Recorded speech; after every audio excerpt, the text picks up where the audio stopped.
Alasmanım indi toylu basınlar, elimin uğrun payla gilyeseyin mircenin. Terce bunşanmış kuy anvarısınlar, aklımı huşumayla gilyeseyin mircenin. Elinler bir yeri baktı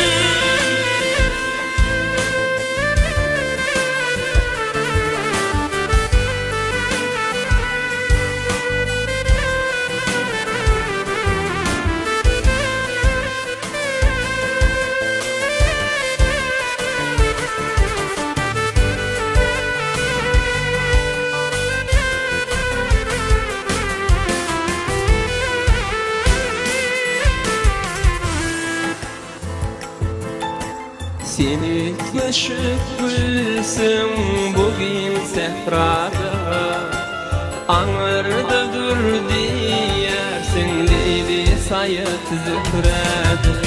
Aşkın yetirip maksat mırada, bakıp toyumu toyla gel yeseyin mircemin.